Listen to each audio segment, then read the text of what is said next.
존경하고 사랑하는 우리 구독자 여러분 반갑습니다. 여러분의 멘탈 전도사 삼전 덕후 천만입니다. 잠시 저녁 시간 이전에 라이브 한번 올려봤습니다. 여러분들 즐겁게 유쾌하게 하루 마감하라고 제가 한번 올렸는데 여러분들 너무 위축되지 마요. 주가 좀 빠진다고 해가지고 상당히 보면은 아직도 불안에 떨고 겁난다는 분들이 많이 있어요. 특히 주린이 분들이. 그런데 주린이 분들은 아직까지 좀 내가 볼 때는 좀 더 멘탈을 더 키워야 돼. 강화시켜야 돼요. 그래서 당장 사라는 건 아니고 좀 더 그러면은 지켜보면서 공부를 더 하세요. 주린이 분들은 뭐 겁에 질려 있는데 삼성전자 산다는 것은 좀 내가 봐도 아닌 것 같아요. 아직까지 용기가 있을 때까지는 좀 보류해라. 주린이 분들 보류하고 좀 멘탈이 강한 분들이야 뭐 떨어지면은 뭐 줍줍하실 테고 그렇습니다. 좀 더 공부를 더 해야 돼요. 한 3개월 정도만 들어보면은 어느 정도 여러분들 멘탈이 이제 어느 정도 형성이 됩니다. 3전 멘탈 형성이 되죠. 마음 같아서는 3전 교육대를 만들어 가지고 집중적으로 해야 하는데 현실이 그렇지 않아 가지고 좀 아쉬워요. 힘내시고 한번 또 열심히 한번 모아 봅시다. 이번 주 코스피 지수는 추석 명절 연휴를 한 주 앞두고 있어요. 이제 수급 공백으로 인해서 관망세가 이제 예상이 되는데 마땅한 그 상승 모멘텀이 부재예요. 지금 이런 상황이에요. 부재한 상황이고 또 플랫폼 기업에 대한 규제 리스크가 있어요. 그런 악재가 또 누적돼 있고 그러다 보면 결국은 코스피는 박스권이다. 그렇게 보면 박스피다. 그 증권업계에서는 이제 현재 코스피 예상 밴드를 3060에서 한 3200 보는 것 같아요. 3060에서 3200을 본다. 현재 코스피는 전주 대비 75.3포인트 내린 3125.76 이렇게 본 것 같아요. 이 마감을 했어요. 현재 그 델타 변이 확산에 따라 가지고 경기도나 우려의 온라인 금융 플랫폼 그 규제 리스크가 좀 핫했죠. 그리고 또 9월에 선물 옵션 만기 등 악재가 겹쳐가지고 3200선이 이제 붕괴돼 버린 겁니다. 여기 또 금융 당국이 온라인 또 금융 플랫폼을 통해 가지고 이제 금융 상품의 추천, 판매 이런 금융 소비자법 위반 소지가 있다. 그래가지고 규제를 강화하겠다는 그런 입장을 내놓았어요. 이러니까 또 카카오 네이버가 또 폭락을 한 거죠. 카카오 16%, 그리고 네이버는 한 10% 정도 빠졌어요. 지난 한 주간 유가증권 시장에서 외국인 기관이 보통 한 1조 3096억, 기관은 한 9,500 정도 순매도를 했고 반면에 개인은 한 2조 2,460억을 순매수를 한 겁니다. 그 증권업계에서 이번 주에 상승 모멘텀을 찾기 힘든 가운데 박스권 등락이 이어질 것 같다. 이제 그런 소리를 하는 겁니다. 우선 코스피 기업들의 실적 전망이 약간 둔화된다고 하네요. 코스피 기업들의 12개월 선행 주당 순이익이 EPS가 한 285.71포인트에서 한 279.12로 한 떨어지네요. 한 2.3% 빠지겠다. 2주 연속 하락세다. 여기 또 보니까 주로 이제 조선 유틸리티 업종이 적자폭 그 확대 전망이 악영향을 미치고 있어요. 반도체, 뭐 헬스케어, 증권, 소프트웨어 업종 이런 데가 조금 약간 소폭, 약간 하향 조정될 것 같습니다. 추석 연휴를 앞두고 이제 수급 공백 가능성도 있고, NH투자증권 보니까 한 10년간 추석 연휴 전주 주간 코스피 상승률이 마이너스 0.6% 정도 되는 것 같고, 등락 횟수가 상승 4회, 하락 6회였어요. 그래서 이제 정형화된 주가 패턴이 있다고 보기는 어렵는데, 과거 경험에 비춰봤을 때는 약간 수급 공백 가능성이 약간 조금 높다. 그렇게 이제 이야기들을 하네요. 오는 23일에 미국 연방공개시장위원회 있죠. 우리가 앞으로 FOMC 이거 회의를 앞두고 있습니다. 그래서 이번 주부터 연방준비제도 의원들의 발언이 이제 제한되는 그 블랙아웃 기간에 진입이 합니다. 블랙아웃 그 테이퍼링과 관련해서 이제 시장의 스트레스도 약간 더 높아질 수 있다. 이제 그런 또 이야기가 나오고 있고 실제 테이퍼링 이슈가 유동성이 영향을 끼친 이력은 찾아보기 힘들다는 점에서 조정이 선행된 업종과 종목이 돼서 저가 매수가 충분히 유입될 수 있다. 거기에 또 기저에 리오프닝 기류가 흐르고 있어서 국내 경기 민감 가치주에 관심을 가져라. 그런 이야기들을 또 하고 있네요.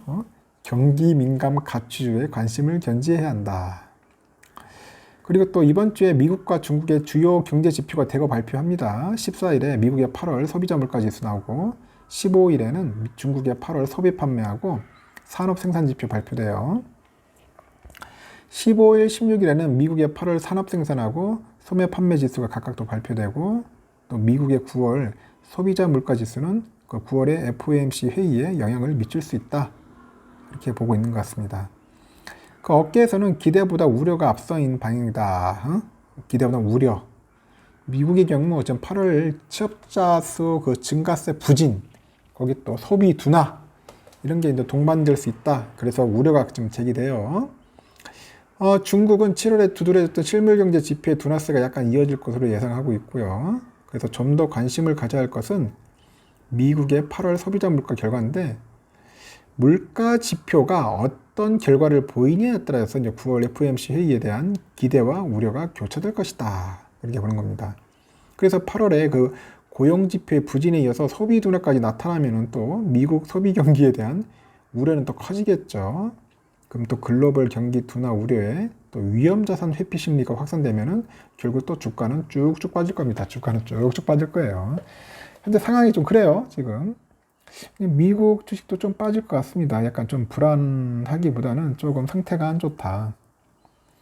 그렇게 보고, 지난주 보니까 여러분들 열심히 사셨더라고요. 보니까 20주 미만은 한 55%, 그리고 20주 이상은 50주 미만은 14%, 100주 9%, 200주 7%, 200주 이상 16%. 많이도 샀네, 보니까. 200주 이상을 많이 사네. 200주 이상이 16%네요. 생각 의외로. 그리고 50주 미만이 14%고. 하여튼 이렇습니다, 지금. 하여튼 여러분들 너무 무리하긴 하지 마라. 조금씩 사세요.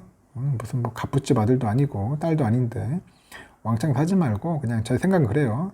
특히 이제 초보자들, 준인이들은 그냥 한 주씩, 두 주씩 사면서 이제 약간 테스트하는 거죠.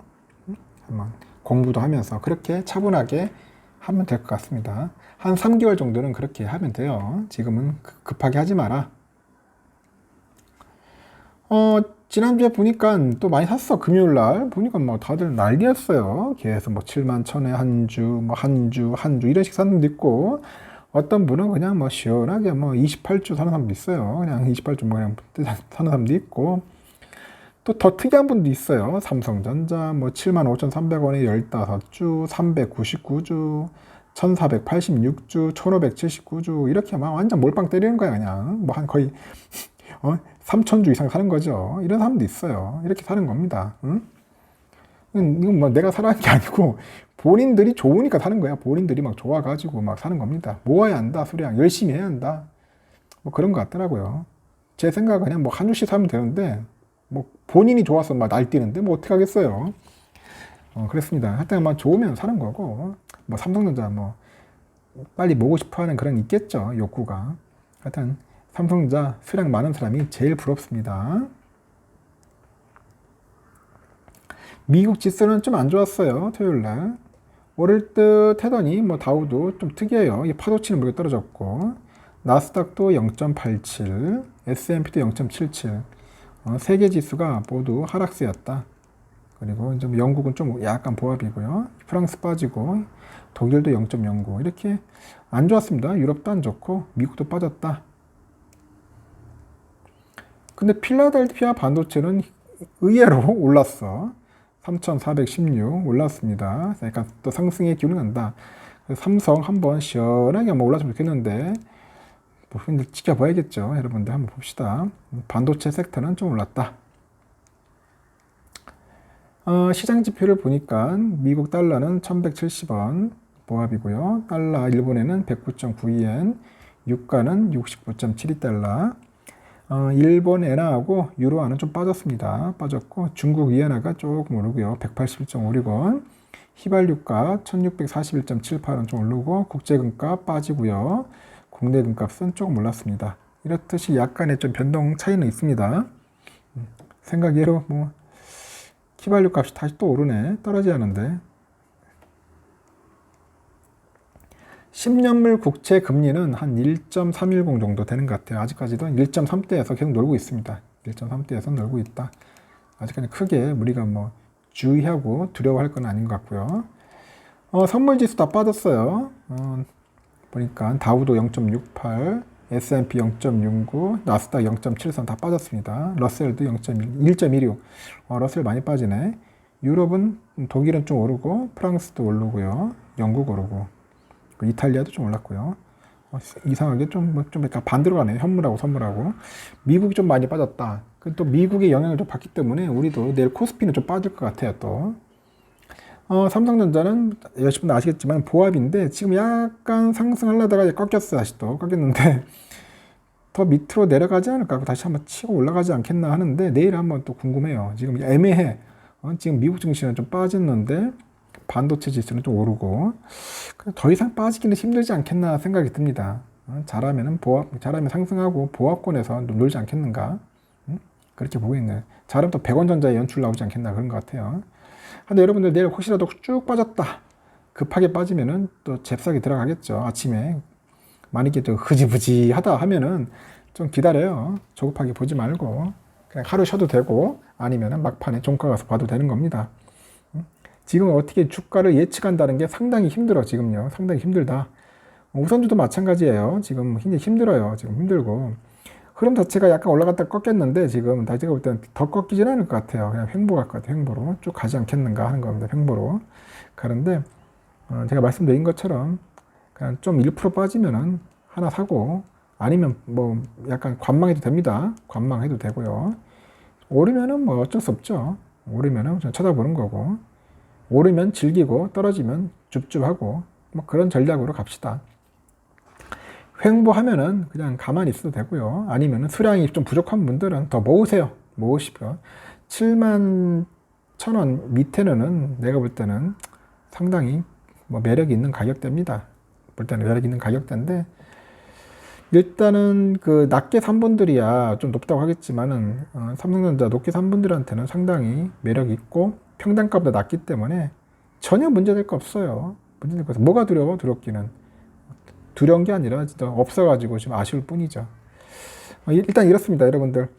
오늘 하루도 이렇게 흘러가네요. 흘러가니까 여러분들 잘 참고하셔서 여러분들 내일 시장 한번 잘 대응했으면 좋겠습니다. 여러분의 건승을 기원할게요. 다들 편안한 시간 보내십시오.